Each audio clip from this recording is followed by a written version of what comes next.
তো গাইস আজকে চলে আসলাম চটেরহাট ঐতিহ্যবাহী সেই বাজার। এই বাজারটি রয়েছে মোংলা থানা সুন্দরবন ইউনিয়নের প্রথম দিকেই। তো গাইস আমরা চলে যাব সেই বাজারে। এই বাজারটিতে গরু এবং ছাগল খুব চড়া দামে বিক্রি হয়। এই বাজারে অনেক দূর দূরান্ত থেকে লোকজন ছাগল, গরু, ভেড়া, মহিষ এগুলো নিয়ে আসে বিক্রি করার জন্য। তো আজকে সেখানে যাব, যে দেখবো বাজারের কিরকম পরিবেশ। বাজারে ঢুকেই পরিচয় হয়ে গেল সুলতান বয়দি নামে এক মুরব্বী দাদুর সাথে। সে এগুলো বানায় এবং নিজে বিক্রি করে। এর পাশাপাশি সে আবার কবিরাজগিরিও করে। এখানে এসে শুনলাম দাদুর কবিরাজি ওষুধ নাকি অনেক ভালো মানে। তো গাইস আর কথা না বেরিয়ে এবার শুনবো তার বাজানো একটা তাল।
দাদুর বাজানোর সুরগুলো ভালো লাগছিল, মনে হয়েছিল সুরের মাঝে কোথায় যেন হারিয়ে গিয়েছে। যাই হোক গাইস, চলে আসলাম বাজারের ভিতর। বাজারে অনেক গবাদি পশু নিয়ে আসছে বিক্রেতারা। সব থেকে বড় কথা, আপনারা যখন তখন আসলেই বাজারটা পাবেন না। রবিবার এবং বৃহস্পতিবার সপ্তাহে 2 দিন এই বাজারটি মিলে থাকে, তাও আবার সকাল 7টা থেকে দুপুর 1টা পর্যন্ত। গাইস চলুন বাজারটা ঘুরে দেখা যাক।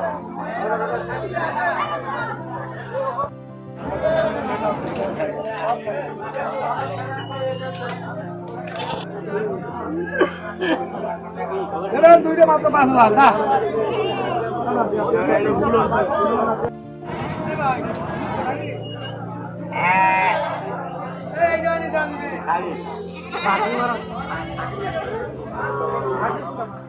তো গাইস দেখলেন বাজারে কি কি উঠছে। দূর দূরান্ত থেকে অনেক ক্রেতারা এসে এখানে হাজির হয়েছে তাদের সাধ্য অনুযায়ী ছাগল কিংবা গরু কেনার জন্য।